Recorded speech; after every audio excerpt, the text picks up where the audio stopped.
Hello everybody and welcome to the 20th Ordinary Meeting of the Queen's University of Belfast Literary and Scientific Society for the motion this House would retain the British Overseas Territories. Our debate this evening is in collaboration with two organisations, the first being the Friends of the British Overseas Territories.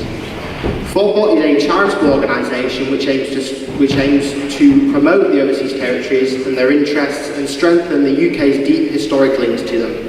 They educate the British public on the cultural and historical significance of the overseas territories, work with UK politicians to highlight issues faced by them, foster links between politicians and other significant people in the UK through a wide programme of events and fundraise for campaign efforts. We're delighted to be joined by FOTBOT committee members, charity members and supporters this evening. We are also partnered with the Imagine Festival of Ideas and Politics, a week-long festival each year here in Belfast.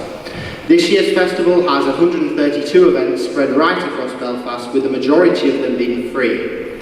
This year's theme asks attendees to bring their thinking cap and engage with speakers on a wide range of topics. Our thanks goes to the Imagine Festival for their support in the organisation of this event.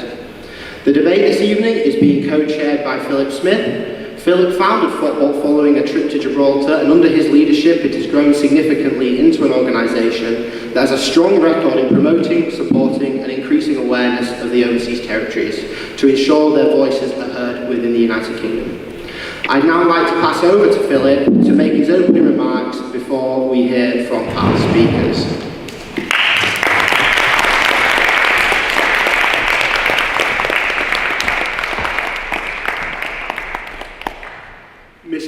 Mr. President, Mr. Secretary, members of the proposition, members of the opposition, members of the House, and particularly warm welcome to members of the Chagos Islands community. Welcome to the Great Hall at Queen's University Belfast, where tonight we gather to engage in a chamber debate for the motion this House would retain the British Overseas Territories.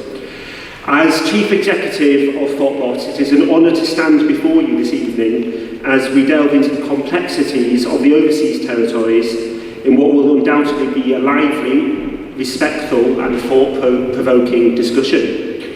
The debate, hosted independently by the Literary and Scientific Society, the oldest and most prestigious society at Queen's, as part of their spring term card in association both with FOTBOT and the Imagine Festival of Ideas and Politics, features a wide range of both guest and student speakers. I'm very pleased to be sat alongside the President of the Literific Society to oversee the debate and welcome speakers from all political persuasions to contribute on a topic so vital. The motion, this House would retain the overseas territories, is one that touches on both historical and contemporary debates right across the globe. From the vibrant Caribbean islands, of which I've had the privilege of visiting them, to the remote corners of the South Atlantic, these territories also play a pivotal role in shaping global trade, security and diplomacy. As we grapple with the complexities of each territory set within a wider debate on their political status this evening, we must acknowledge that the British Overseas Territories do not just represent a collection of geographical entities, but also a mechanism of the broader human experience. The British Overseas Territories are a diverse array of territories spread right across the globe, each with their own unique culture, history, opportunities and challenges. After visiting Gibraltar for the first time, I found that these territories were often misunderstood by politicians in the UK and globally and by members of the public.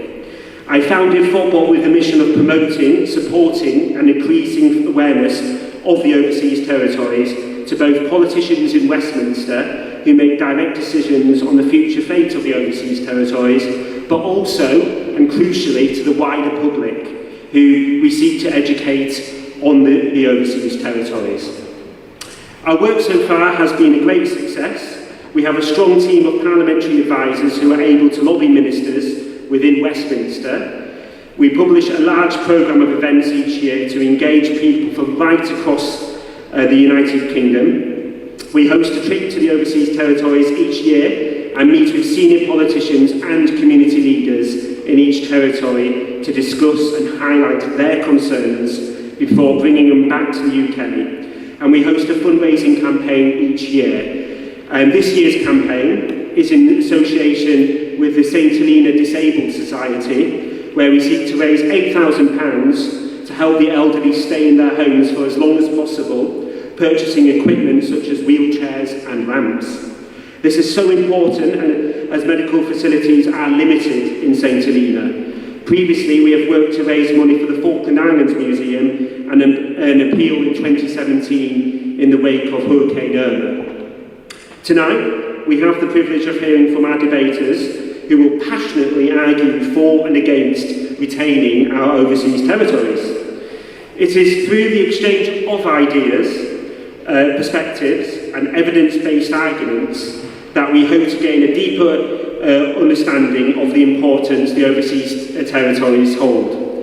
Thank you all in advance for your participation, and I look forward to hearing your contributions and wait for the best person to win. Now, it is my privilege to introduce our speakers this evening. Firstly, on the proposition, we have Stephen Dawes, who is a recent town and country planning graduate from the University of Newcastle upon Tyne. Stephen is also a director of the political magazine The Mallard and has been a member of Thought for the past 5 years.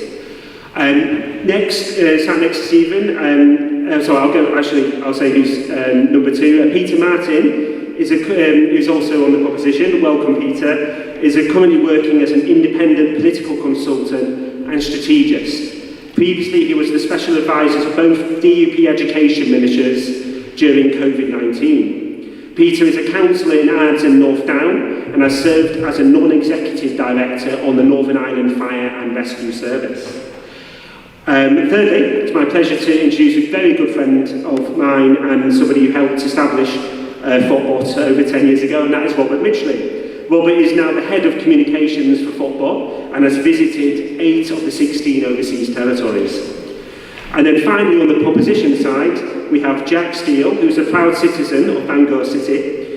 He is currently training officer for the 175th session of the Literary and Scientific Society. Jack is serving as Secretary and Vice Chair of Queen's DUP, as well as Secretary of the Unionist Youth Network. So can we just warmly welcome the proposition, ladies and gentlemen.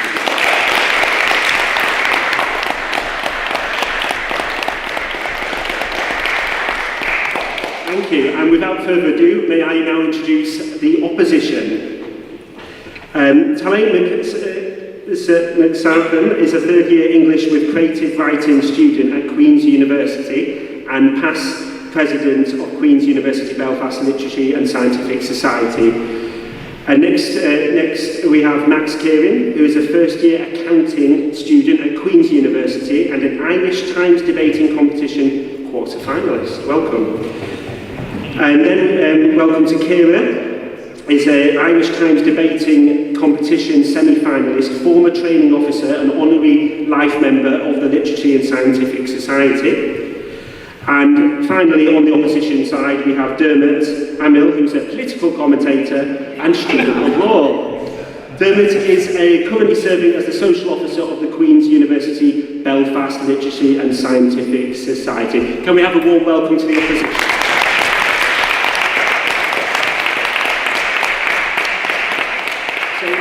Thank you all, and it's now my pleasure to pass back to the President to go through a few of the housekeeping. Thank you very much.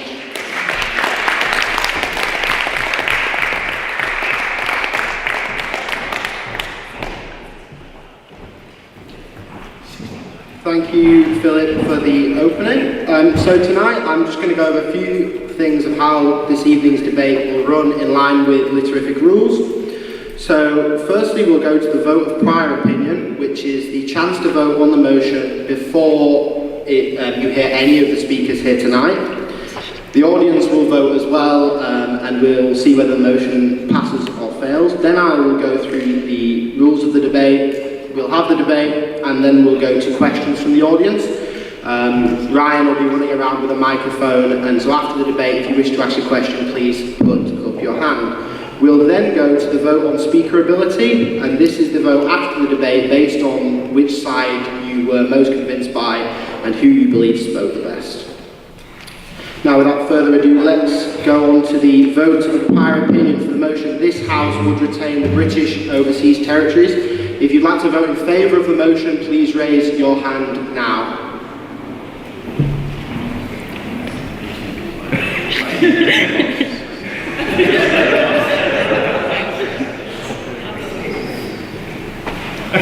There was no explanation.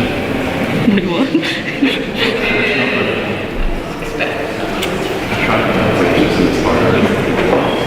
You wouldn't do it. I just If you'd like to vote against the motion, please raise your hand now.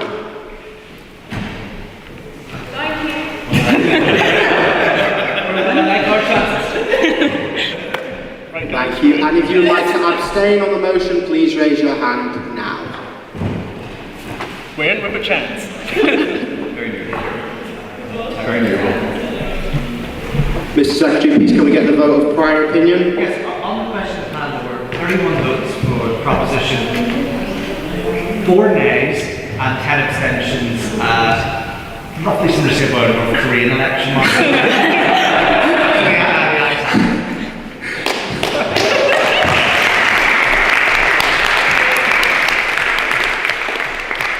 Thank you for that. Now, before we welcome the first speaker of the evening, I'm just going to run through the rules for the debate. A full list of rules through our standing orders is available on our website, but just for now, each speech is 7 minutes long, with the first and last minute being protected time. The end of the first minute of protected time and the start of the final minute of the speech will be signalled by the bell, which means you can only raise points of information in the middle 5 minutes. If you wish to interject in a speech, which is referred to in the Literific as a point of information, raise your hand and say point of information on that point, or simply POI. Please keep your POIs to 10 seconds long and no barking, meaning wait at least 15 seconds after giving a POI to give another one. Members of the audience are also allowed to POI as are speakers on both sides, but I would just be conscious that in the audience you'll need to speak up, as we won't be able to hear you, so you might not get heard by the speaker. If you need to leave the room at any time, do so quietly between speeches. Do not leave or re-enter the room whilst the speaker is speaking, and remember that any noise outside does travel. Lastly, no swearing. As per Literific rules, if a speaker swears, they will be fined a bottle of port to be presented at the next ordinary meeting. But firstly, can I welcome Stephen Dawes to open the case for the proposition.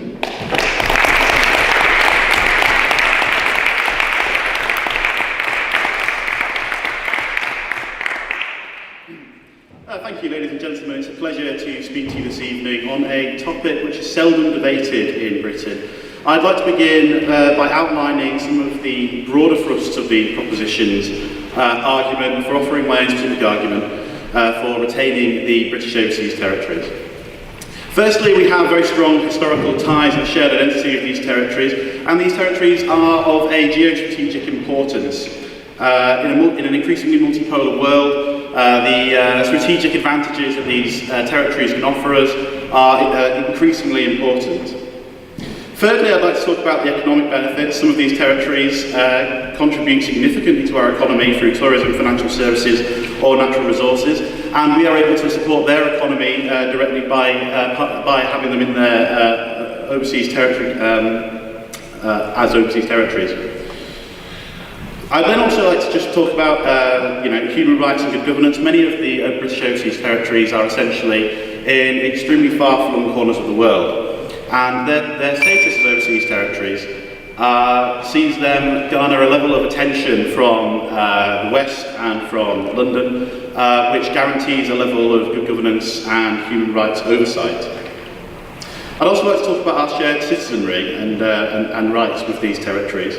People of these territories are British citizens, and it'd be wrong to give away their homes in any way. We only have to look to the example of Hong Kong for an example of how rights and freedoms can be eroded in such cases. Britain is also a uniquely environmentally conscious country, and the British Overseas Territories constitute upwards of 90% of Britain's biodiversity. This is something which would be at risk if you were to cede these territories. They could they could become at risk to developing economies, but also at risk to other third-party predatory nations. The British Overseas Territories also offer a level of cultural exchange and education that keep the British governing mind open in a way that keeps us orientated outwards to the world and stops us from becoming too insular and navel-gazing. This is demonstrated by the approach to disaster relief and preparedness, where Britain has certain legal and moral and ethical obligations to small territories who exist in areas of the world where there are lots of natural disasters and things, especially in Hurricane Alley. And finally, I'd just like to touch on the point of territorial integrity and sovereignty, especially in reference to the events that are occurring out in Eastern Europe currently. It is more important than ever that Britain maintains an extremely strong commitment to the principles of territorial integrity and sovereignty in order to uphold the rules-based world order. However, the liberal presuppositions of nationhood only tell half the tale. Yes, the consent of the living to be governed and part of a national project is not only right and just and ethical, but necessary. Such populations are concerned, however, where such populations are concerned, however, self-determination in favour of national identity is merely a symptom of pre-existing metaphysical membership of the wider British nation. The two referendums concerning sovereignty in the Falkland Islands and the two in Gibraltar overwhelmingly illustrate the depth of their British identity through democratic means, demonstrated once each in the 20th century and once again in the 21st. But this is a post-1945 rationalisation of what I believe to be the irrational. A nation is more than simply its demos, and this is captured in the eternal words of the poet Macaulay when he wrote in his often quoted passages of the Lays of Ancient Rome. Then out spake brave Horatius, the captain of the gate, to every man upon this earth his death comes soon or late, and what better way for man to die than facing fearful odds for the ashes of his fathers and the temples of his gods. The nation is an empirical unit of humanity, formed empirically, not rationally, along ineffable, complex, cultural, ethnic, moral, religious and linguistic lines. Whether you are a unionist or some sort of nationalist, I'm sorry we don't have any kind of nationalist in Newcastle, your conception of the nation is one that cannot be wholly understood in rational terms and frameworks. It is in part sentiment and feeling, and yes, emotion, as nations are in a sense, on some level, emotional constructs and collective mental projects. Any man or woman here tonight who hopes that they might own the courage to sacrifice, fight, or potentially even die for their nation, already accepts this proposition. Dulce et decorum est pro patria more, it is sweet and proper to die for one's country. It was written first by the Roman poet Horace, but don't be fooled, I'm not a classicist. I first read that in the 2006 children's book, The Dangerous Book for Boys, which was a staple of my bookshelf. But sacrifice is an inherently religious act, and religion is inherently irrational, it is empirical, and I say this as a deeply religious person. It is irrational, I think that is a sentiment that both the religious and the irreligious can agree on. In the Abrahamic religion, sacrifice is fundamental to the human spirit and metaphysical understanding of life. We debate here during Lent, the week before Holy Week, culminates in the greatest sacrifice of all, Christ on the cross, and during Ramadan, as in Lent, denial and self-sacrifice offered up not to a rationalised framework, but to a God. And that which you are prepared to sacrifice for, that which many would die for, is something that you cannot own. You cannot own a nation or a British overseas territory any more than you can own your family or a true believer can own their God. The thought of owning one's deity itself is sacrilegious and impossible to the mind that truly believes. The sacrifice is the basis of our civilization and life, and a life lived for others, one well lived. Mr. President and all the wonderful individuals here tonight who have taken time from their busy lives to host this debate and give up their time to be here this evening are a living monument to this eternal truth. My argument is a simple one, and one that I accept is seldom made, for clearly a variety of reasons. But the British overseas territories are simply not the property of this generation to surrender. And so tonight, ladies and gentlemen, I commend to you the motion that this House would retain the British overseas territories, precisely because to do otherwise would require this House, with the British Crown, to presume a level of ownership over the British overseas territories for which there is no moral or ethical framework. We stand tonight in the shadow of St. Peter the Martyr, who understood that his life was not his own, and he paid the ultimate price for that fact. It is not an argument that I'm making that we ought to retain the British overseas territories, but that we must. It strikes at the very heart of what is a nation. And so I say, if you believe in nations, and if you recognise their true and fundamental nature, I urge you to stand for the motion this evening and to retain the British Overseas Territories. Thank you.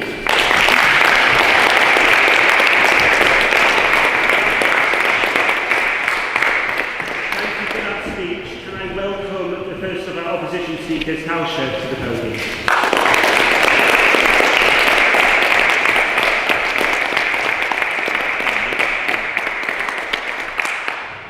Good evening, members of the House. I would like to take you back to 2016. Oh, and what a year it was. I was in my 3rd year of secondary school. Donald Trump had just been elected president and Britain had voted to leave the European Union. Looking back on our decisions, they do seem pretty nonsensical. 70% of people in Britain now think that Brexit was a disaster for the economy.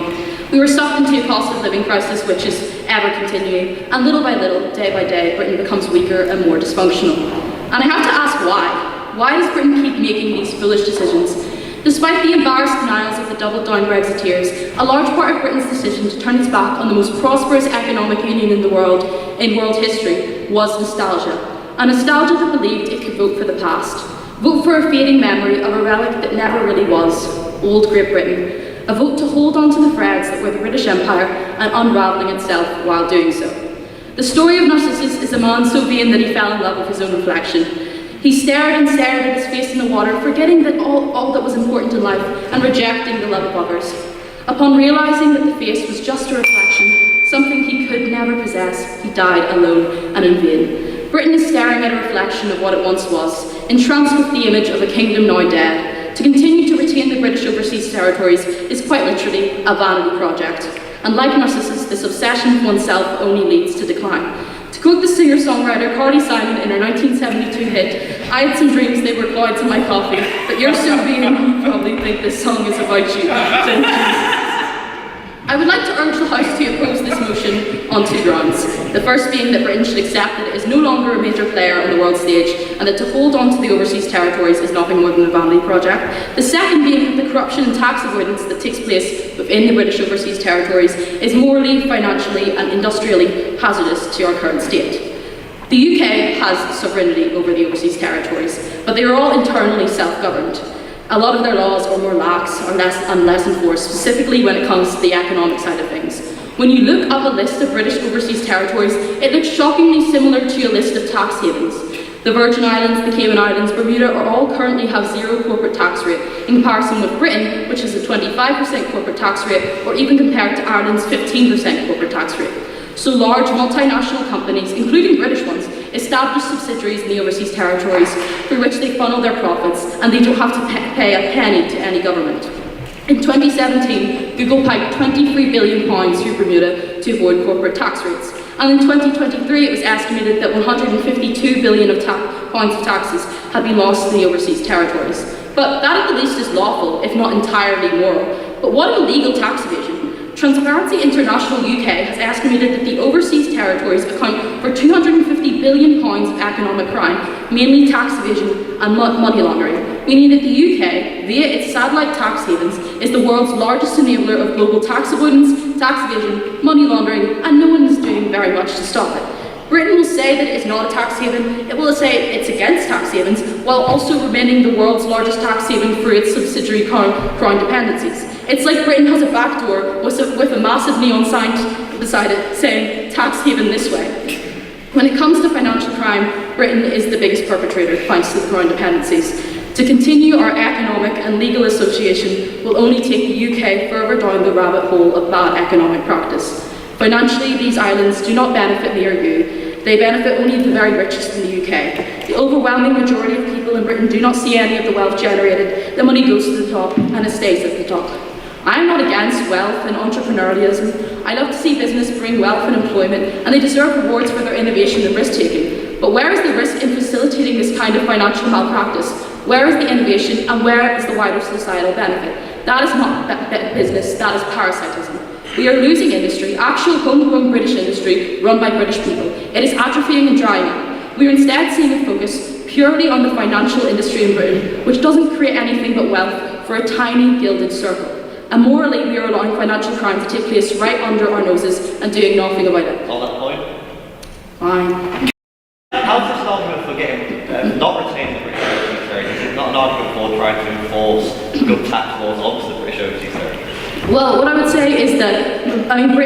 happening and they're doing nothing about it, because it's actually, you know, for the rich people and for the people at the very top, it's quite good for them. So yeah, if they wanted to do anything about it, they would have already. So I think that it's definitely, for the average person in Britain, it's an argument not to retain the British overseas territories. Of that £250 billion figure I said earlier, 17% of that was economic crime that Russia was using British overseas territories as a base for. Do we really want to retain territories that allow for these worldwide unlawful acts to take place? Not even to mention the Bermuda Triangle. Do you know how many taxpayers' monies we have spent on the boats and planes that have went missing over there? I mean, you got to consider that as well. But joking aside, the average working and middle-class person living in Britain suffers because of the lie that is trickle-down economics, the lie that somehow magically wealth from any source will rain down from high on the poor, the magic money shower. The proposition wants us to continue to buy into this lie, while all the time we're suffering financially due to Brexit, suffering industrially as Britain deindustrialises, and suffering morally because of being Britain wanting to continue to hold on to the threads of an empire, the relics of which are now tax havens. Britain has to stop gazing at its beautiful pastimes reflection in water and realise that the current state of this union is at best faded, at worst quite ugly, and retaining these overseas territories only makes them uglier. Thank you.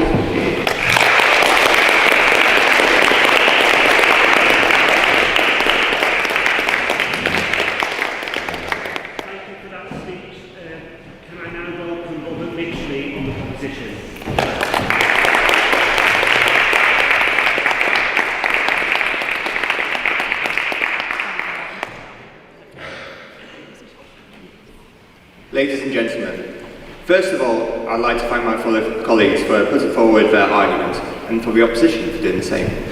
Similar to my colleagues, I would like to retain British overseas territories on the grounds of international security and defence.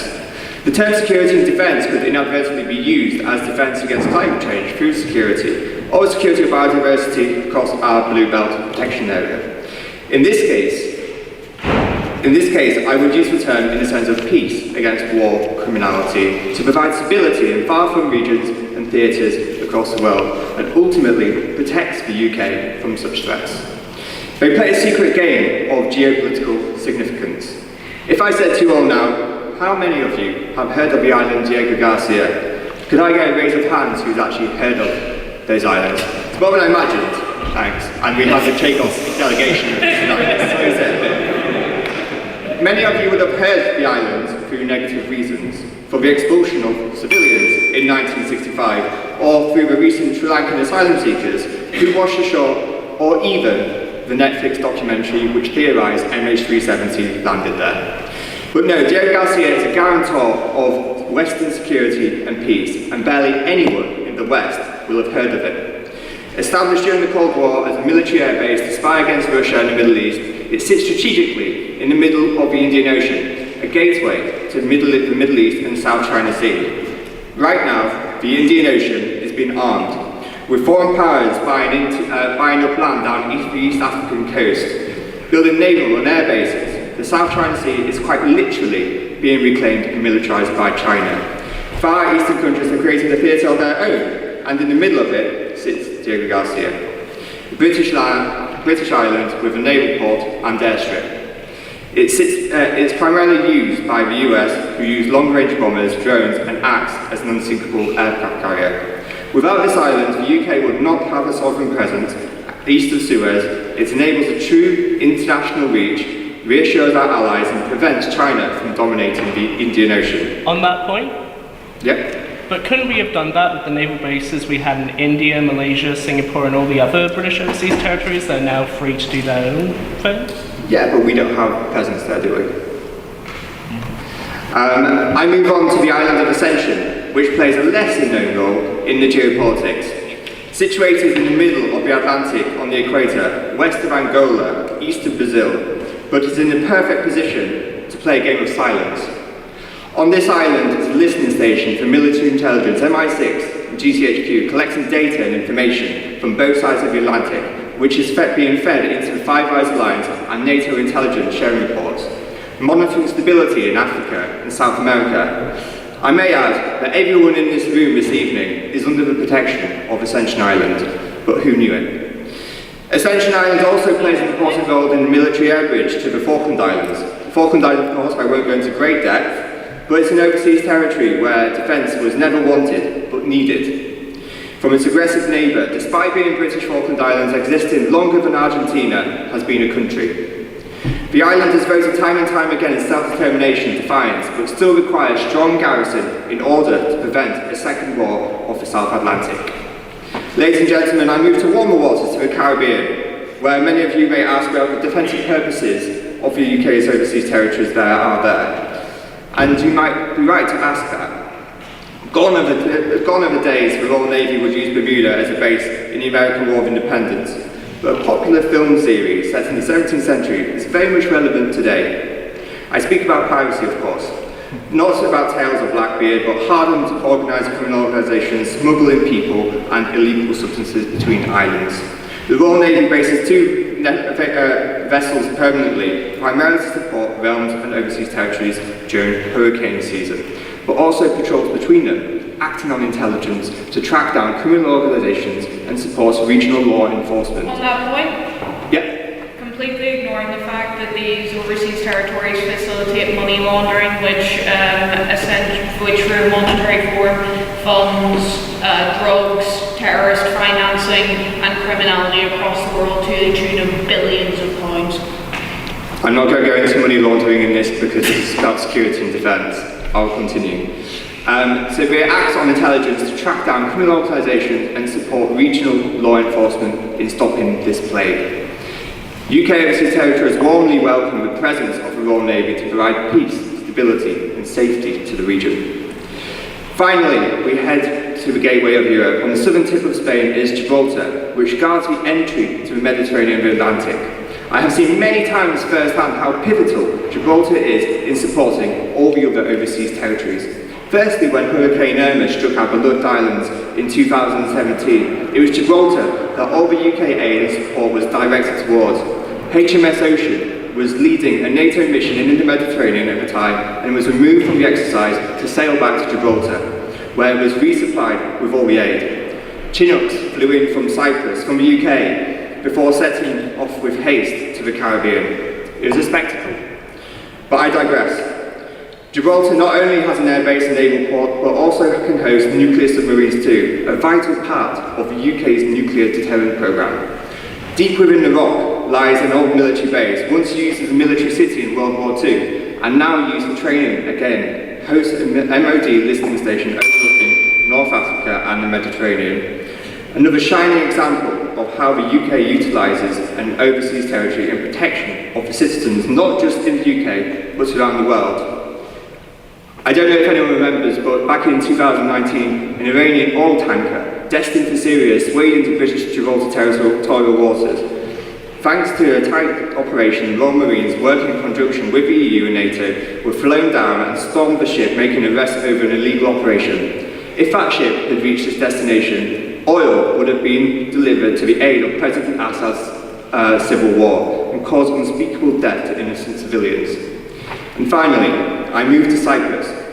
If anyone doesn't know, there are two British sovereign bases of Akrotiri and Dhekelia, with the same nickname as an Sirikal aircraft carrier. Two essential bases used not only to maintain peace between a divided Cyprus, but host UN peacekeepers, and is also essential to NATO overlooking the Middle East. Most recently used by the RAF and US Air Force to target Houthis in Yemen and protecting shipping lanes destined for the UK. In 2018, with thanks to RAF Akrotiri's listening station, when the Russians attempted to poison citizens on British soil, it picked up electronic messages to Moscow saying the package had been delivered when Salisbury poisonings had been carried out. The UK was then able to hold Russia to account for the poisonings of its citizens, which unfortunately triggered the downward spiral of the relationship between the UK and Russia. In an ever-increasingly hostile world where stability can slip so easily, with a rising tension in the South China Sea and hostile activity in the Indo-Pacific region, with civil war rife across Central Africa, slipping into the Francophone West Africa, with human trafficking and drug smuggling operations in the Caribbean, and with uncertainty and instability in the Middle East, our British overseas territories remain a bastion of safety and security, not only for protection and reassurance of our allies and civilians who live in these regions, but to prevent the same threat from reaching our own shores so that we can live in peace. And that is why you should vote for this proposition this evening.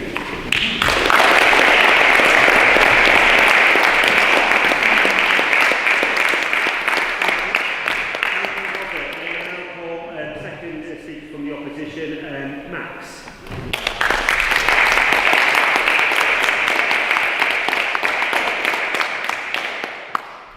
Thank you all for coming tonight. Mr. President, Mr. Co-President, my previous speaker on the opposition outlined the problems in the past, and pretty much in the same vein as being a budget ghost of Christmas present, I wish to outline what we should actually be doing going forward. But first I'd like to address the comments made by the speaker immediately previous to me. I pointed out the fact that we do in fact have naval bases within the southeastern Pacific Ocean. Specifically, I brought up the base in Singapore known as Sembawang. We have the ability to give these nations self-determination and retain our military bases as a result. For instance, we have bases in Germany. We have bases in the Caribbean outside of our colonial holdings. We can give these nations self-determination while equally holding our defense capabilities as it stands. In fact, in my speech, I wish to outline the process that we should be going forward. In the face against authoritarianism from China and Russia, to be putting ourselves forward as the soft power that we already are with our Commonwealth territories, and bringing ourselves in as an actual democratic country that believes in democratic values. 98% of the people in the Falklands territories consider themselves British. Yet, they cannot vote for an MP in Westminster, and their currency on the Falkland Islands is recognised as not legal tender in the United Kingdom. Now, everyone in Northern Ireland is very familiar with not having Northern Irish notes count as legal tender abroad. But to give a frame of reference for everyone, imagine we had Stormont, but we weren't allowed to elect MPs. That is the situation that these islanders are facing right now. They are not allowed to vote on key issues that affect their day-to-day lives. If security is an important idea to the proposition, I believe that they will agree with me tonight that the only way moving forward is to abolish the institution of the British overseas territories, to move towards one of two options, either independence or integration with the Great Britain and the United Kingdom as a whole, making them not the overseas territories, but Britain, the way they see themselves and the way whenever they come over and talk to people, they say that they are British citizens. By offering them this option, we can put past the over-glorification of a colonialist past that is, for all intents and purposes, dead and buried.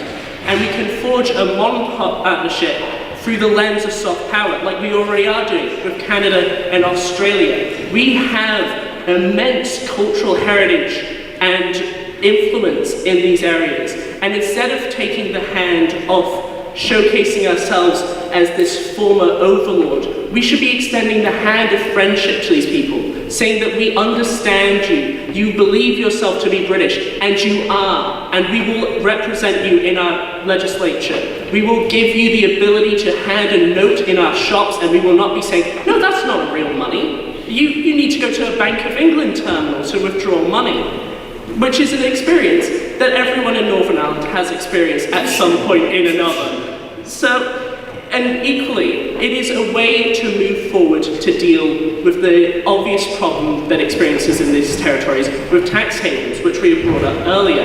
If we go down the path that we are going, my colleague Kira, who will be speaking after me, will be going into more in depth of what happens if we don't address this issue.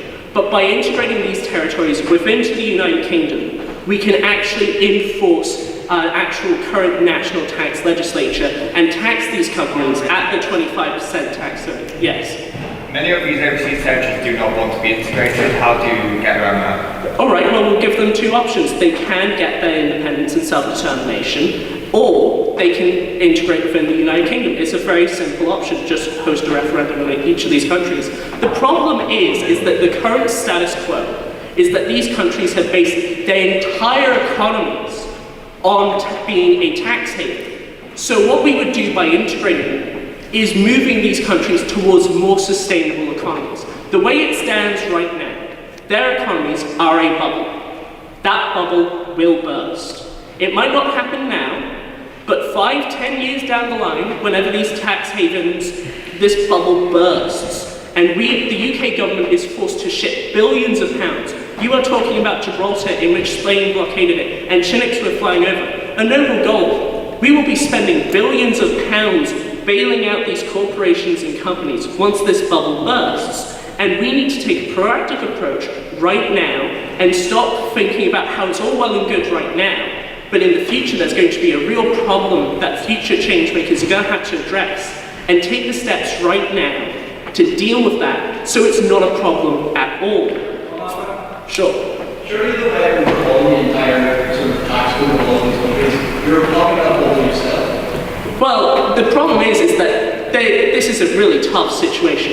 If we leave it now, this bubble is just going to grow more and more. Currently, the major British mega corporations right now are either hosted in Luxembourg or they're hosted in British overseas territories that are a tax problem. It's not an easy thing to do, and there will be repercussions. But if we wait longer, this is going to have incredibly worse complications. It's not a nice idea, but it's something we need to address right now. And it's why we need to stop pushing back this issue and kicking the can down the road, and address it right now and remove the institution and actually take a step forward and showing ourselves as a modern trendsetter that isn't going to go, okay, it's really difficult to address the status quo right now, so we're not going to do anything. Oh no, it's gone incredibly bad. How could we have foreseen this? It's not about making it not a problem. It's about addressing it before it becomes worse. And as a result, I think that this is one of the strongest arguments that we are going to make tonight, and it's going to be outlined further in the rest of our speakers. We are currently, as it stands, creating a bubble and an economic crisis that we need to address. We are also creating a sovereignty problem and treating these islanders as second-class citizens in a country that they believe that they belong to. 98% of the Falkland Islanders believe they are British. They deserve to be British. Thank you.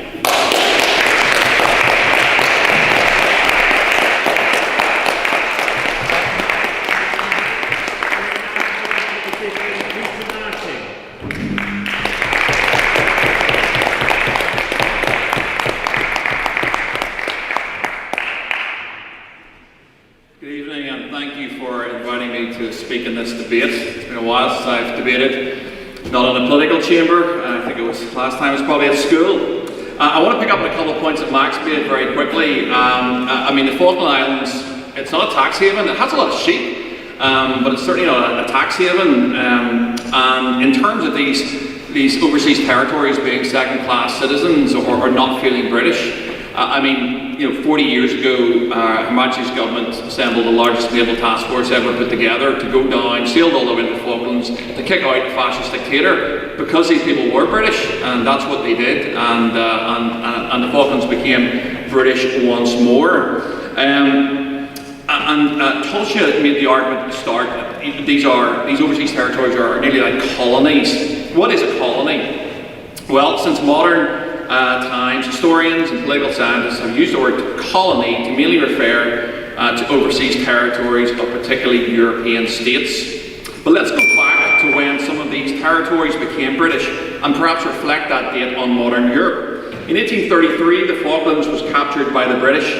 In 1833, Italy didn't exist, and we'd have to give back half of what is modern Italy to the Papal States. In 1704, Gibraltar became British. Holland didn't exist, and we have to give to what is currently modern-day Holland back to either Austria or Hungary. In 1609, the British landed on Bermuda. Spain didn't exist in 1609, and Sweden owned most of which is now Finland. I'm being a bit facetious, but the thought that we should simply decolonise these territories, having effectively captured them 400 years ago, and having the residents want us there is a bit silly. But maybe the people who actually live there want freedom and want the removal of this British colonial presence. And some of the speakers have reflected on this. Last year, a poll conducted in Bermuda saw 83% of the population opposing and cutting any ties with the United Kingdom. In 2002, a referendum in Gibraltar asked, should Britain and Spain share sovereignty? The result was 99% no and 1% yes. In 2013, in a Falkland Islands referendum, with a 92% turnout, we'd be lucky to get 50% in Northern Ireland. I know I'm a politician. 99.8% voted to remain a British territory, with only 3 votes against. And some of the local Falkland Islanders maintained that these 3 votes were actually Argentinian penguins who got hold of ballot papers. Do we want to honour the rights of these nations? Do we actually believe in democracy? Because if we do believe in democracy and these people want to stay British, then we should let them. On that point? Yes, certainly. Then should we not abolish the institution of British Overseas Territories and give them the representation in Parliament that they obviously deserve? So I have no problem with that, but these people, my understanding is that, and in the 3 examples I just shared, I don't think Bermuda wants a spot in the House of Commons. I don't believe that the Falklands want. They have their own parliaments, they have their own constitution, they run their own countries except with the reserved aspects of defence and foreign affairs. So they are, I believe, British, and I don't think that's exactly what they want, but I don't want to put words in their mouths, but I'll continue. You know, in the past we have forcibly given over a previous colony, and I will use that word, against its wish, and that worked out incredibly well. I'm of course talking about Hong Kong, and we all have witnessed the appalling suppression of democracy and freedom in this country in the last number of years. These overseas territories benefit from the defence protection of the 6th most powerful army in the world. Every overseas territory has its own constitution, which sets out a system of government, its relationship with the UK. It has a governor or commissioner, an elected legislator, ministers, and as I've said before, the only matters that are reserved are foreign affairs and defence. On that point? Quickly. That you're completely negating the fact that that is a massive part of policy. Gibraltar voted overwhelmingly to stay in the EU, but they were forced to kick out. They were forced to leave, which completely jeopardizes their economic relationship with Spain. Yes, Gibraltar did vote overwhelmingly against Brexit, and I do accept that point. In terms of culture, and the quote Iron Lady, and I'm sure some of that will send some bristles throughout the audience, I mean, these countries, in my estimation, are as deep as British as Finchley. They use sterling. In Bermuda, the parishes are called Devonshire, Hamilton and Pembroke, very familiar Scottish names. Gibraltar has the Royal Gibraltar Police, the Royal Gibraltar Regiment. And during the tercentenary celebrations, the 300th anniversary of Gibraltar's capture, there are more Union flags present than there would have been on the Newtonards Road on the 12th of July. Vicky English, writing in the Vagabond's Guide, said recently a visit to the Falklands, walking down side streets you'll find colourful houses and fences painted in the colours of the Union flag, and of course one of the city's most famous landmarks, a lawn occupied by a legion of garden gnomes. Other reminders of the British identity of these islanders to look out for are red phone boxes, red post boxes and a red Routemaster bus. In summary, audience, these British overseas territories are certainly loyal to King and Country. They overwhelmingly want to stay British, and that is their democratic right. They are no more colonies than most European countries. Many, as other speakers have alluded to this evening, such as Essential. Yes? Yeah. So overwhelmingly British, why won't we extend in the same rights that us wonderful Britons have over here? Very good, Dermot. Well, I would say if you actually, and I don't know if there's anything from the Falklands here or Bermuda or so forth, but I would say that these, in past votes, they haven't been asked, and I'm sure if you did ask them, do you want to be an independent country, as Max has said, they would say no. They deem themselves as British in a way that I would, and I know that the audience might split on that, and some people would hear, they might deem themselves as Irish, and that's fine, but I think they want to be British, but I think they won't be British in their terms. They want their own parliament, they want their own constitution. I'm just going to finish up. As other speakers have pointed out, many, such as Ascension Island and British Indian Ocean Territory, are of critical importance to the UK. The recapture of the Falkland Islands would not have been achievable without Ascension Island, used largely for refuelling and resupplying. They pay their way, they're mostly self-governing, and the UK spends about 0.005 of its overall budget on the overseas territories. In conclusion then, ask yourself questions this evening. Do you believe in a nation's democratic right to self-determine its own sovereignty? If you answer no to that, you're probably either a communist or a fascist. 2, do you believe that these territories have demonstrated their overwhelming commitment and loyalty to being British? And 3, do they add value to the UK? If you answer yes, then I would ask you to support the motion. Thank you very much.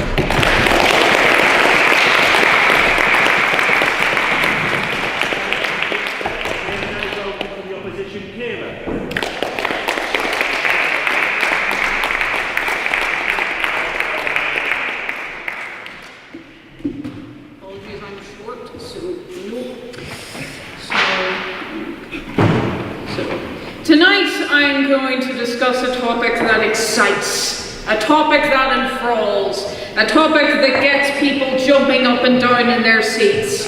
Tax. Now, I know it isn't a very exciting topic, with people literally paying other people to do it for them, but it is a very important topic to discuss in this debate, due to it being such an integral part of how many of the economic systems in the overseas territories function, and how they continue to spout many of the economic benefits that the proposition has been talking about tonight. Firstly, I'm going to explain how the overseas territories have built their the foundations of their economies on being tax havens. Secondly, I'm going to discuss the growing movement throughout the world to force multinational companies to pay their fair share of tax. And thirdly, I'm going to discuss legislation that threatens to destroy this system, leaving the islands destitute and Britain being forced to pay the bill. Now, to start off, I'm going to explain 2 terms. They're very boring, but stick with me. Tax evasion and tax avoidance. Tax evasion being evading tax illegally. That's my job. I have to catch the bad guys. And then tax avoidance, which is completely legal. It's frowned upon, but many big corporations do it.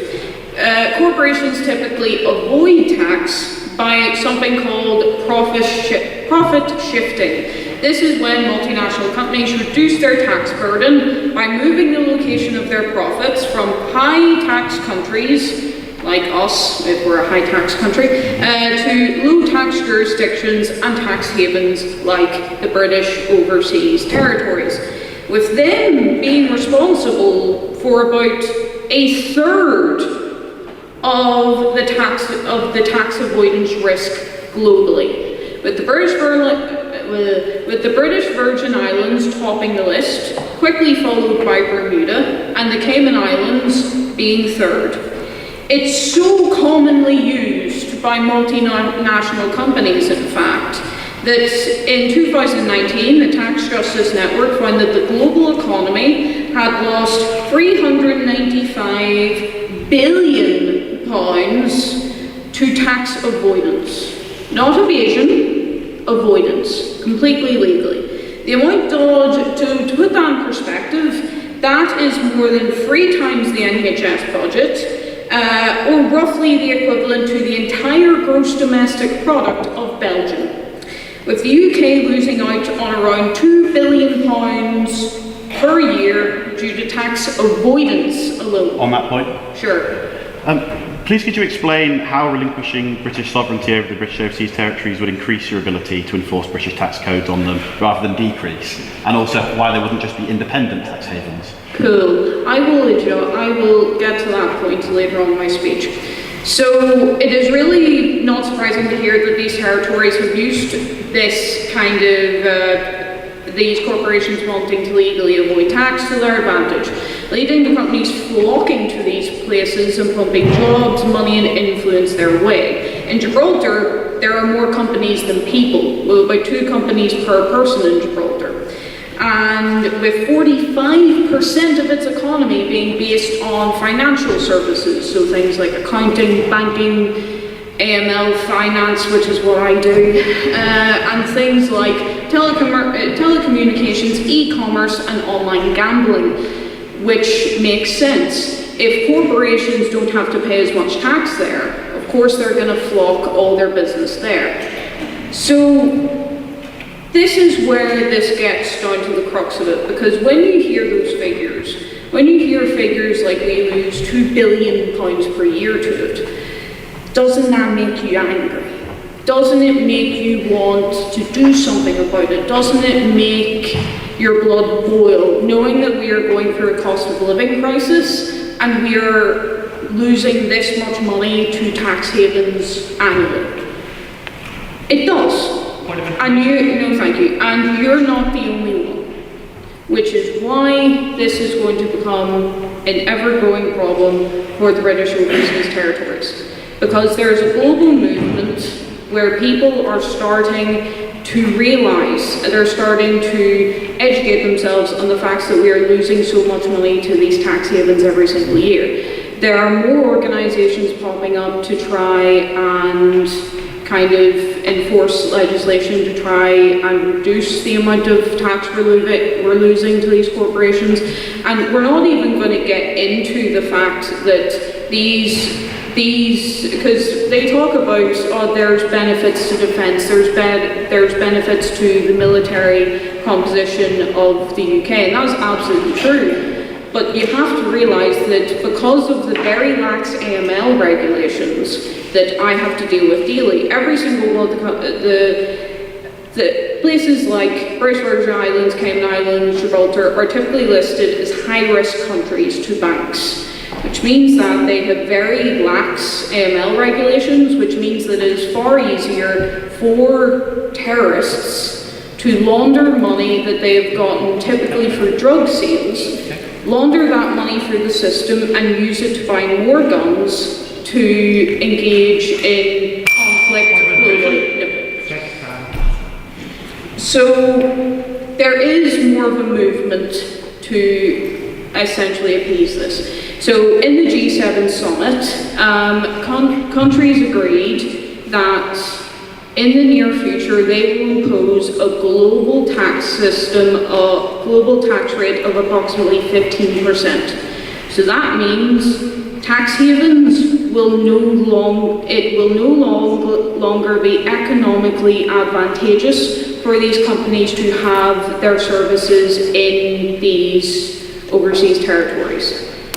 And that's coming soon, with the G7 summit agreeing that they want to impose a global tax rate of about 15%, which in Gibraltar would remove approximately 45% of its economic basis. And when this happens in British Islands, Cayman Islands, Gibraltar, it will cause their entire economies to collapse, leading to the British taxpayers, you and I, realising that what we thought was once our asset, slowly turning into the biggest liability that we have not even seen yet. It's coming. And when the bubble pops, we'll all have to pay for it. And thank you very much for listening.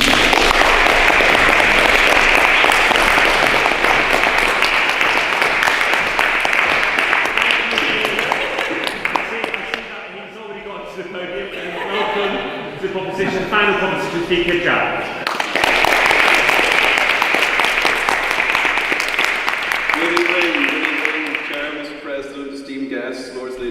I'm Dermot. I am very happy to see Mr. Worsham as well. I'm very happy to see so many people here this evening. I just want to touch briefly on a number of points made by the opposition. Tolchik, I'm sorry to hear you want high taxes.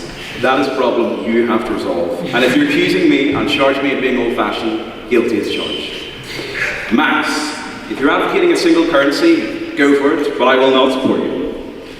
And I think that you two both focused and concerned yourself too much with what you think is right for them. You're pontificating in the Great Hall of Queen's University, Belfast, about what is right for the people a significant number of thousands of miles away from you. And to me, it seems slightly insulting. And Max, that's not a term I use very lightly with. I know that, Ciara, you brought a lot up about money and the difficulties that have originated. Now, I'm going to quote Nigel Farage here and say, of Brexit, he said, we can, and I quote, make a mess of it ourselves, end quote. They are self-determining nations who have the right to make economic mistakes. It's not for us to say what is right and wrong and then take for action. But we can observe, certainly, as Ciara did, no thank you, forgive me, as Ciara did in her typical manner. Now, Ciara, I would just like to say that the UK does provide its own funding streams to the overseas territories. There's the UK aid budget, there's the Conflict, Stability and Security budget, and there's the Darwin Plus. There's also 2 EU schemes, the European Development Fund, as well as the Biodiversity and Ecosystem Services in Territories, also known as BEST. Now, there's some evidence of money, but no thank you, leave me alone, Dermot. Like every normal child, I took up an active interest in politics when I was 11. And I swiftly realised that Northern Irish politics is somewhat different, I think most of us could conclude, to that found elsewhere. It seems that your identity can be viewed as somewhat controversial, depending on which side you're on and depending on which side you're looking at that from. You see, I've had the blessing of not living through bombs and bullets, but I have most certainly had my British identity ostracised, eviscerated, scorned, dismayed, lauded, mostly by Dermot. Although I may not share the scenic and beautiful warm weather that the overseas territories occasionally have if there's not a tropical storm, I most certainly understand what it's like to be told that your identity is contestable, that your sense of Britishness is inferior, to have people ask, in all genuine sincerity, how can I possibly be British but not be on the same island? Whether I buy and sell in euros, and of course the embarrassment of trying to explain to American tourists that Northern Ireland is not a geographical observation and is a real place. This evening I come before you to defend the overseas territories from this very cultural onslaught, the subversion of identity and an invalidation of their very existence, precisely because I know what it's like to have your identity detracted from you by those who ostensibly know better, like the opposition seemingly do. Now, I want to focus on 2 particular overseas territories. Mind you, my good friend Peter Martin has touched on them significantly, so I will not bore you with everything that I was going to say. However, both have respectively affirmed their Britishness in the face of grotesque resistance or on occasion armed resistance. And although my Literific colleagues will likely attest to this, perhaps with a degree of exhaustion at this point, my passion for Lady Thatcher is arguably my strongest and only characteristic. Expanding in greater depth on what Peter says, Peter mentioned Falklands on April 2nd, 1982. I dare say Peter might even remember when it happened. It was a day of infamy where a gang of criminal fascists dared to attack the Britishness of the Falkland Islands. They desecrated the identity of the Falklands people. They invaded sovereign British territory with intention of remorseless actions. And the small number of Marines quickly foundered in that, and it took a very strong woman, almost by divine providence, put there. She had graced 10 Downing Street in 1979, and she was now in a position to take direct action. And within days, Thatcher had dispatched 2 aircraft carriers, dozens of warships, and thousands of troops. Mr. Wilson, forgive me on this occasion. They travelled 8,000 miles to defend the sovereignty of the Falkland Islanders, to defend their British identity. Max has come here to the Great Hall of Queen's University and told us we should let them go. But you didn't travel 8,000 miles, did you? On that point? Yeah, of course. But the YouGov poll in 2018 said 96% of them would like representation in Westminster, so should we not give them the option to have that representation? This is a thing for them to decide. I am not there to tell them what's best for them. It is in their national interest to decide that. The Falkland Islands have shown and demonstrated their desire for maintaining Britishness. Peter touched on the 2013 referendum. Max incorrectly labelled it as 98%. It was actually 99.8%, and there was only 3 people, as Peter pointed out, who voted, allegedly voted, to cede to Argentina. However, in 1986 there was an equal referendum with 96% of islanders voting in that referendum. And the same in Gibraltar, where you have a situation where there was 2 referendums in 1967. No fewer than 44 people out of the eligible 12,700 voted to transfer sovereignty to Spain. Now, I believe in democracy. I'm a Democrat. In fact, the word democratic means a great deal more to me than some of you in the audience may realise. I believe that we as individuals should have the right to choose our own path, and that means politically we have the ability to impact the trajectory of our country. No thank you. Reflecting upon the referenda in the Falklands Islands and the Gibraltar as 2 particular cases, it ought to be patently clear that the British citizens of these territories do not wish to cede their British sovereignty. But it's not just them. Bermuda in 1995, Cayman Islands in 2009, Anguilla in 1969. The list goes on of constitutional referenda affirming national choice. Who are we to decide what is best for them? I ask you that as candidly as possible. You see, on that point, I feel it's very worth reiterating that all British overseas territory enjoy the right to national self-determination as set out in Article 1 of the UN Charter. They decide their own government and their own constitutional relationship with the United Kingdom. The fact that they have decided to maintain a constitutional link with us does not diminish this most sacred of rights, British sovereignty. I shall hurry along. I sense I'm running over. But all I would say is these islands, very quickly, cannot sustain themselves outside of Britain. We must retain them. It is in their interest, if they so wish, to choose to depart from us, and that's their prerogative. But at the moment, we have an obligation to British sovereign citizens to uphold them and to protect their identity and to give them as much support as they can. All I would finish with is say, what we need is not so much acceptance, but respect. We need more respect for the inhabitants, the sovereign inhabitants of the overseas territories who are and always will be British. And as someone far greater than me once said in 1985, British we are and British we shall remain.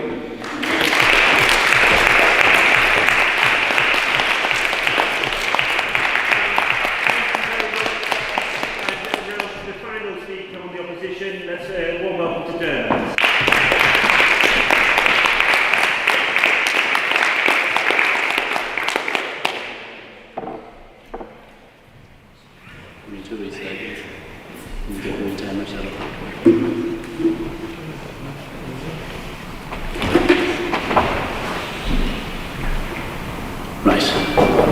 First of all, I want to thank all of you for having me, especially to our esteemed guests. Thanks for coming.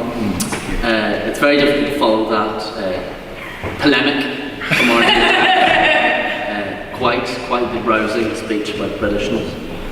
I want to make a number of disclaimers. First of all, when I asked to speak on this debate, I asked to speak on this side of the debate. I've also told Daniel that I will happily join the charity, but I'm not paying £20 because it's very expensive. And that £20 is just shy of 12 bottles of Sol in Wetherspoons. And as a student, I value my very cheap beer. I want to deal with a number of points put forward here tonight. First of all, Jack offered this idea that, of course, these overseas territories should be allowed to make an economic mess. Well, we should stand by them for doing it. They should have that right to make a mess of whatever they like, and we should say, absolutely, that is your self-determined right. But then he also expects us, those of us here in this wonderful United Kingdom, to pick up the tab for it. And I just can't stand by it. Why should they have the right to stand there with no tax in many parts of these territories, with no corporate tax, no real reason to tax people, and to sit there as tax havens? But we should have to pay for it. On that point. In a wee moment, Jack, you wouldn't take mine, so that moment will never really come. My dear friends on the opposition brought forward a number of points. Talcha talked about the almost dangerous sense of British nostalgia that has been put forward by the proposition, and I think that when we look at this faux sense of empire that many people on the proposition have kind of alluded to, their wonderful Britishness, I think we ought to also remember that at times that faux sense of empire hasn't been great for the rest of the world. Just look at this part of it. She also talked about the tax avoidance. She talked about the £250 billion in economic crime that happens in the overseas territories. But of course, we don't get a penny of that. But of course, we're also going to pay for it. The 0% corporate tax rates that exists right across it. There was a strange circular logic from a member of the proposition about how the overseas territories help us to maintain our defence of the overseas territories. It was a remarkably strange kind of point, and it didn't really seem to make very much sense. They also talked about the wonderfulness of promoting peace in the Middle East, using these territories to promote, this is really low down, using those territories to promote peace. But at the same time, we also use those territories to promote war. Iraq, Syria, Afghanistan, all of the other little wonderful things we've done in the Middle East over the last 20 to 30 years. Those weren't really great promotion of peace, in my opinion. We've done so. We've promoted peace for us at the expense of others. Max has talked about the democratic deficit that exists there. The fact that we view them as British. We talk about, but of course we won't extend them the same rights. We won't extend them the rights that they have asked for. We will not provide them with MPs, because there is British as Finchley, but of course we're not allowing them to have an MP like Finchley. Not quite the, again Jack, you wouldn't take any of mine. Of course, we also recognise that Gibraltar wanted to remain within the European Union. I wonder what other part of the United Kingdom wanted to remain within the European Union and then was dragged out by the wonderful English nationalists that apparently don't exist in Newcastle. Where else did that happen? And where did it not work out very well for a part of the UK connected by land to a European member state? Where else did that happen? 5 points to whoever gets that. Point of information? Can I get that? You're not POIing in your own team, Max. I'd expected better of you by now. But I also want to very, very quickly talk about a point, which is the Diego Garcia point that has been brought up. And I'm first of all going to disclaim this to the people here from the Chagos Islands. I think it's pronounced Chagos. Please tell me if I'm wrong. I really apologise if I get anything wrong here. So if I do, please don't hate me. I've only kind of recently started researching this. I'd heard of Diego Garcia because of the Transformers film when I was younger. Please don't hate me. But from what I have researched, what happened in the 60s and 70s was the British came in having had the island ceded to them much earlier by France. It was an island with the people who had been there since roughly the 18th century. And the British said to them, we're going to let the Yanks have a military base here, and we're going to turf all of you out. And we're going to expel you. You're not going to have the opportunity to say anything about it. We're going to throw you to Mauritius and the Seychelles, and what you're going to do is suck it up, and we'll give you $6,000 a person. $6,000. Imagine someone landed in here, and that went to County Fermanagh. Because if they were going anywhere, they're going to go to Fermanagh. And they said everyone in Fermanagh is getting thrown out. All of the families there, whether that's the Fotbot parliamentary advisor Arlene Foster and her nice house down in Fermanagh, or everyone else, they're getting turfed out. And we're giving you £6,000. In this case, it's actually $6,000 to rebuild your life in a part of the world. I suppose in this case it would be Antrim, where you feel marginalised. You don't feel like you're part of the community, as many have reported to feel. Many people who have been turfed out of these areas are now massively impoverished, disproportionately within Mauritius. And the United Kingdom, in their infinite wisdom, in the wonderfulness of the British government, said, we do not recognise the right of Mauritius or any other country to see this island as sovereign territory of them. But then, in the wonderfulness of the British government, they then went into negotiations with Mauritius about how they should seek the territory back to them. So on one hand, they accused Mauritius of having no singular claim, no credible claim to these islands, and on the other hand, very happily enter negotiations to hand them straight over. Square that circle, because the British can't seem to do it. Then they cancelled the negotiations because they decided that this would have been a bad move for the flag-waving people in the British government. Nothing says the current Conservatives like flag shagging.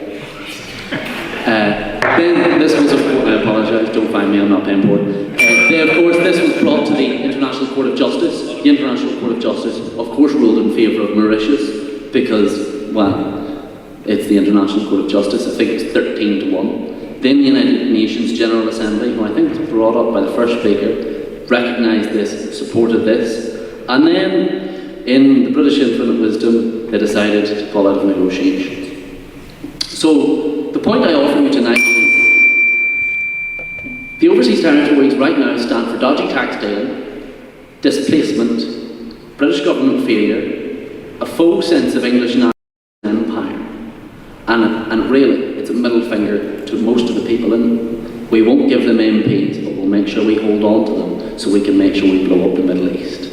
So, my friends, tonight, I know that I'm probably not in the best room for that line, but I think, in the name of humanity, I beg you to oppose. Thank you very much.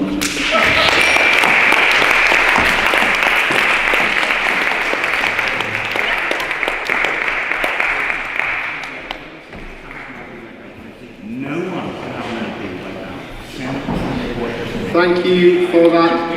And thank you to all our speakers this evening for taking part and contributing. And I want to reiterate what Dermot said in the fact that people at the Literific for 175 years have been speaking, have been debating, and have crucially been debating on sides they don't necessarily agree with. So it's worth reiterating that before we move on. But now we'll move on to questions. What we'll do first is we'll do a proposition question, which the proposition will answer first and the opposition will have the chance to respond to. We'll then move to a question for the opposition, which the proposition will then respond to, and then we'll move to an abstention question, which must be put fairly to both sides. So if you'd like to ask a question for the proposition, please raise your hand now. Ryan, if you go... Just checking that this is what we do. Ryan, if you go to Tom in the first instance, please. Yeah, I want to follow up on something that's come up a few times in the debate. I think it's kind of been largely sort of swept aside or avoided somewhat, which was originally, I think, Max's point about political representation of the overseas territories, that if they do feel that they are British, and indeed they are British, that they have every right to have representation in the British Parliament. It's been kind of dodged, I think, quite a few times, but it seems to be, because an awful lot of Protestants' arguments seem to rely on this concept of being Democrats and being democratic. Indeed, Jack said it means an awful lot more to him than we could possibly imagine. But the democracy seems to be extremely selective and limited into the limited circumstances in which we just happen to be in conveniently. So why shouldn't they have political representation? Because if they are as British as eventually, or indeed as here, surely they should have MPs to speak for them. Proposition to respond first. Ryan, if you could bring the microphone for them, thank you. Proposition to respond to that. I'll take it. Well, firstly, I'd just like to say, on the idea of, basically we're saying that you're not British unless you vote for an MP in Parliament. But I don't think that's been the case. Britain is a weird country. It's a pre-French Revolutionary country in that it's essentially, it predates the liberal conception of the country, and therefore the British identity also does this. If we go way back when we've been talking about starry-eyed nostalgia for the Empire this evening, there were people who considered themselves imperial, who British, who never voted for an MP. They were still British. The East India Company, they were still Brits, weren't they? And in fact, were people British before they could vote for an MP? They were. And I think the point that you're making about the equalisation of rights is, it doesn't quite make sense in the context, because I can't vote for a Member of Parliament in Gibraltar or a Member of Parliament in the Falklands, just like I can't vote in the next towns over's council elections. If you have democratic self-determination of any level, even if you're talking about at the town council level, it is, if you're basing that in a geographical locale, you have to draw a line somewhere. You can't have, one city in one part of the United Kingdom making council-level decisions in another city, in the same way that you can't have one National Assembly making the same level of decision in another national unit. And that's the basic answer to your question. They don't get to vote for British members of Parliament because they don't take laws from the British Parliament. They take them from their own Parliament. Thank you. Opposition to respond? Thank you, Mr. Howard. So that was an interesting answer from the proposition, because you've hit the nail on the head. The fact of the matter is that the reason why someone can elect an MP in Slough is because Slough can represent themselves in a legislature. If that's the line of argument, then there is no elected representative ever, because why would you allow someone else to represent another person from a completely separate part of the world? The argument seems to be, from your lens, that they should not be allowed to have a representative because they aren't British. In a lens, you seem to dodge around the question, because what we're explaining is that 99.8% of people in the Falkland Islands want to be part of Britain, and in a YouGov poll, they want to have representation in Parliament. And the proposition every time tonight has said that these are British people, but they don't want to extend the offer to them to have representation, and again, they haven't explained why. They've almost said one thing, and then immediately said because it's another thing. The reason why we want to give them the representation is because the wording of the motion tonight is that this House would retain the British Overseas Territories. That places us in the position of the United Kingdom government. Mr. Steele, you said that apparently we don't have the authority to decide tonight. The speakers of the proposition and opposition do, because we are being placed in the boots of the United Kingdom that has to make this decision. Because, one, we're going to be footing the bill if the tax haven goes awry and this global tax is implemented, and also because the United Kingdom has a duty to British citizens to allow them to have the right to represent themselves in the halls of the legislature. So if the proposition does truly believe that these people on these islands are British, then they should be allowed to represent themselves in the halls of power. And again, you haven't answered why they shouldn't. Thank you. We'll have who has a question for the opposition next, please? Yeah, we'll go to the gentleman at the front here, Ryan. Hello, my name is Islay. I'm the founder of a British Indian Ocean Territory Citizen. Our situation is different, right? The question with both opposition and both of you. So, I'm a British citizen, and I'm a British Overseas Territory citizen as well. And us is different because we don't have nowhere to go, no representative in here. And my question is, in this case of us, what you gonna do if you're the government? What you gonna do for us? No place to go, no representative, right? As British citizen and as what you say BOTC, British Overseas Territory citizen. Thank you.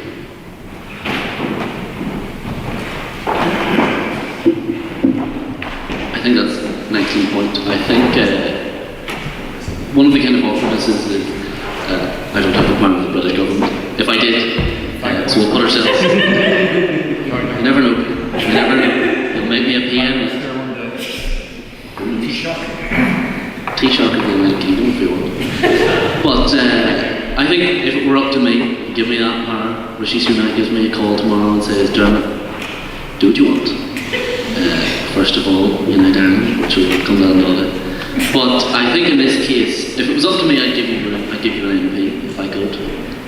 I think the idea that one, that your issues like your foreign affairs are decided for you by a parliament that you can't have any say, I think it's simply abhorrent.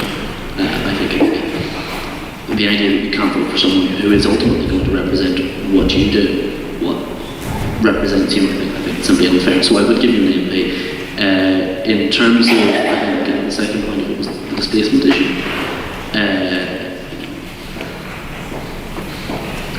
We don't have nowhere to go.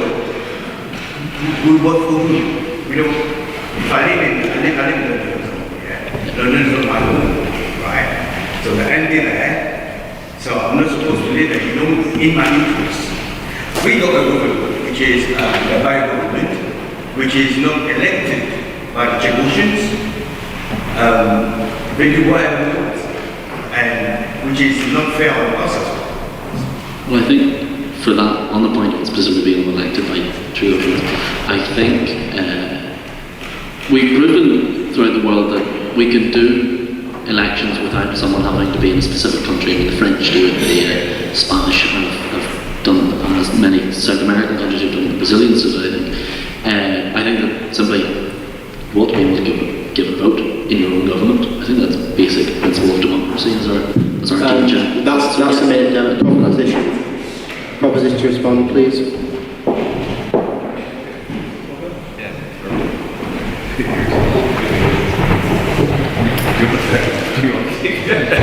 That would be me then. I'll be really honest, when I looked at the overseas territories, and I'm no expert, the most difficult argument that this side faces this evening is you guys, because it's the hardest one to defend. It just is. So I'm not going to defend it this evening. I think the case of the British Indian Ocean Territories is extremely difficult. It's certainly not our finest hour. All governments make mistakes. I think it probably was a mistake. I don't know the history of it all. But I would just say, look, if you're a British citizen, you should be allowed to be, we've made the case this evening, if you're a British citizen, you should be represented at some form, whether that is in Westminster. I would make a case on the wider point that actually in the Falklands or in Gibraltar, they have their own parliaments. They make all their own rules, and the points that Max was making, you know, if you live in the Falklands, if you live in Gibraltar, they have complete control over 95% of the Falklands and Gibraltar. The only matters that are reserved are defence and foreign affairs, and they want them reserved because they want that protection. So they actually do get the representation, but they're getting representation that you do not have, and the folks there on the front bench do not have. So I'm not going to defend the argument. I just say I'm sorry for how you were treated. Thank you. We'll now move to an abstention question, and note that an abstention question must be put fairly to both sides and can't be aimed to one particular speaker or line of argument from one side. Do we have any abstention questions, please? Okay, we'll go to Ben.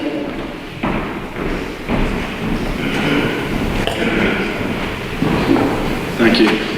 I think a key thing of this debate tonight has been morality, and the key argument for the proposition has been the morality behind allowing the self-determination of the territories to say they're British.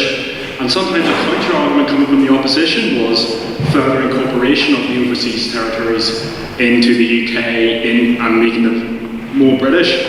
And while both sides make these arguments on the basis of morality, I think they leave out something, and actually, by leaving it out, are incredibly immoral and dishonest, which is there is an inherent reliance that both sides are making whenever they talk about allowing the overseas territories to remain British or allowing them that self-determination to defend that right. And the fact of the matter is that the current state of the UK armed forces can barely defend its own right to be British, let alone the overseas territories to be British. The proposition kept on talking about the Falklands and other things. The army is now less than half the size of it is. The RAF does not nearly have the logistical support, nor does the Navy, to keep that up. You talk about the strategic importance of the Ascension Islands. But similarly, opposition, you're not off the hook here, because whenever you want to try to wipe off some of their arguments and go, oh, well, we should further incorporate them into being British and all that, you have to defend that. And there's an inherent immorality if you want to either further incorporate Britishness or allow them self-determination, if that is not going to be defended by the United Kingdom. If either side will not address this, then I think those arguments are null and void. We'll go to the proposition to respond to that first, please. Minister. I pick up the defence argument. I didn't get your name. Ben. I pick up the defence argument. Yeah, you're completely right. The Falklands are very clearly, if we lost them, we couldn't get them back. And that's why there's a base down there, that's why there's subs down there, that's why there's a naval presence down there, because quite simply, the defence budget, the changes that have happened in those 40 years that reflects global terrorism and the reconstituting of the armed forces to deal with a new threat means that we couldn't handle the Falklands. I think the Falklands are safe as rose houses, to be honest, given the presence down there, despite what the new president of Argentina might say. I can't see the Spanish coming in, particularly wanting to take out Gibraltar, to be honest. Look, I would just make the point that actually, I think the world probably faces different challenges now in terms of its security, but I would say on behalf of the proposition this evening that actually some of these territories that we've talked about, and perhaps the opposition have sort of wafted away, that they are critical, absolutely critical in terms of our reach to defend parts of the world, and not just from terrorism or whatever it is, but from piracy, which is very prevalent, and the Royal Navy do a marvellous job along with other countries dealing with that. So yeah, that's my answer on defence. Thank you, and we'll have the opposition to respond, please. I find it very difficult to disagree with a lot of what Peter's saying there, because when it comes to defence, we're not spending enough. And I say that as someone who famously isn't a big fan of the British Army. But I think it's very hard to disagree. I think we have to, in terms of the specific issue of the Falklands, we have to look at Javier Milei coming on a hen house. So any attempt to kind of overthrow British rule down in the Falklands isn't going to go very well with the economically destroyed Argentina, and I don't think anyone else really in the region is interested. I don't think Chile is interested in it. So I think we have that advantage at present, no matter what, whether we maintain this overseas territory, whether we integrate and follow within the United Kingdom. But I think, ultimately, the question is, we're not spending enough on defence. We aren't. We have to spend more. To an extent, the money isn't there, but that's because of economic downturn. And I think in the event that we do integrate them hugely, that's going to be a multi-year plan, probably talking 50 years. So I think in that event, we hope and pray for better economics and hope we can spend more on defence, because at present, I recognise the money isn't there, but if we're continuing with the current defence spending, I don't think either option is viable. Maintaining this overseas territory and throwing money we don't have at it isn't working. But similarly, if we're integrating, perhaps the room for integrating the likes of the Caymans and forcing on a British tax code will bring in more money, kind of bringing in that 250 billion on financial crime. Perhaps that will help fix the defence deficit. So I can live in this one. We're hoping and praying for the economy to improve. So I don't think either of us really disagree on this one. Thank you. And before we close this evening, we'll now turn to the second vote of the night, which is the vote on speakerability. So here you're voting not necessarily on the side that you voted with the first time, but on who convinced you the most, who spoke the best, and it differs slightly from the first vote. So if you'd like to vote in favour of the proposition, please raise your hand now.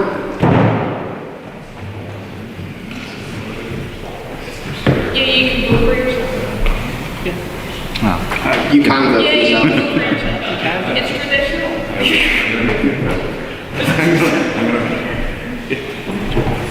If you'd like to vote for the opposition, please raise your hand now.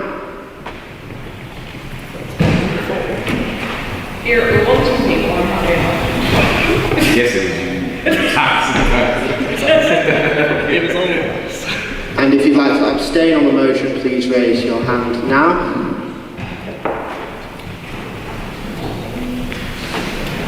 Can we get the vote of speakerability, please? So on the question of speakerability, there were 21 votes for the proposition, 17 for the opposition.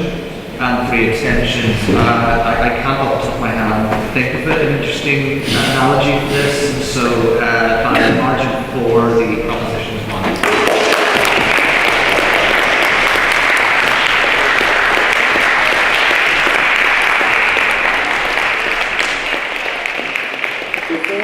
Before we move and end this evening, I'd like to thank all our speakers for taking part today and for their contribution this evening as what was a fascinating debate. Additionally, I'd once again like to thank the entire team at Football for their assistance and to the Imagine Festival for their help in marketing and promoting the event.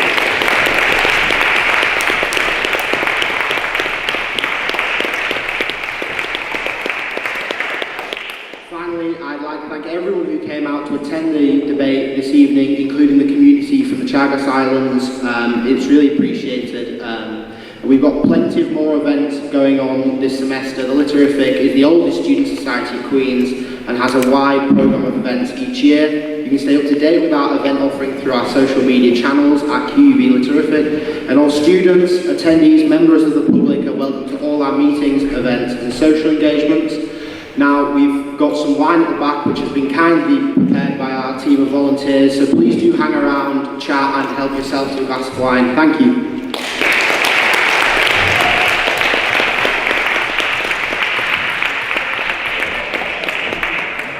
Also announce that we have part of the bar in Lavery's booked out for after our wine, so if you'd like to